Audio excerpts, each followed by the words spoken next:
सत्संग से सफलता। भवसागर से पार जाने के लिए सबसे सरल और मुख्य उपाय है सत्संग, जिससे विवेक की प्राप्ति होती है। सत्संग के प्रभाव से जंगल में भी मंगल हो जाता है। मोह व ज्ञान का नाश केवल सत्संग से ही संभव है।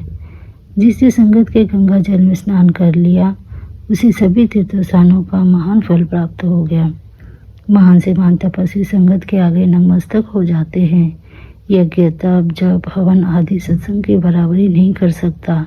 संसार में व्याप्त दरिद्रता दुख सत्संग से ही समाप्त है। सुख और ऐश्वर्य सत्संग के बराबर तोला जाए तो ये हल्के और रसहीन मालूम पड़ते हैं। सत्संग के द्वारा मानव हृदय में बैठा हुआ माया आदि से अंधकार मिट जाता है और अनेक प्रकार से थका हुआ शरीर परम शांति को प्राप्त हो जाता है। जीव इधर उधर भटकना छोड़कर परमात्मा की खोज के लिए एक आविष्कारी की भांति मनशील बन जाता है। भाव यहाँ है कि परम सत्य मार्ग पर चलने के लिए सत्संग दीपक का काम करता है। वह दीपक रूपी सत्संग हमें कहाँ से प्राप्त हो, इसको जानना ही मानव का प्रथम कर्तव्य है, जिसे ढूंढने के लिए वनों में जाने एवं संन्यास लेने की कोई आवश्यकता नहीं। वास्तविक संतजन को पहचानने की शक्ति मनुष्य में होनी चाहिए, जिसके लक्षण अलौकिक होते हैं। माया, मोह आदि जिन्हें कभी जकड़ नहीं सकती।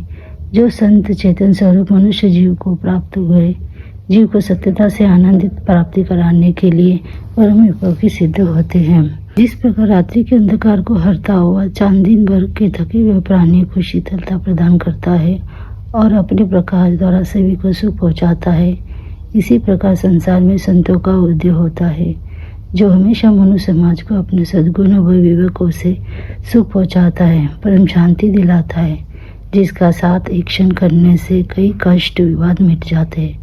जैसे एक घड़ी आदि थे पुण्यात, तुलसी संगत साधु की कटे कोटि अपराध। यह है मानता संगत की, जिस संगत से मानव यह जान लेता है कि हरि और संत कोई अलग अलग नाम के दो व्यक्ति नहीं हैं, बल्कि एक ही है और एक में ही सर्वत्र विद्यमान है। कबीर जी संगत को इस प्रकार कहते हैं, संगत के बिना विवेक भी तो नहीं हो सकता। बिनु संगत विवेक ना हुई, राम कृपा बिनु सुलभ ना हुई। यदि मानव विवेकशील नहीं है तो उसके सभी काम व्यर्थ हैं। अब यह विवेक क्या है, परमात्मा का ज्ञान कहाँ मिलता है? संत कबीर जी इस प्रकार कहते हैं, ऐसा संगत संत निरंकारी मंडल द्वारा प्रत्येक नगर में हो रहा है। जिस संगत को अपनाना ही मनुष्य जीवन की कुंजी है।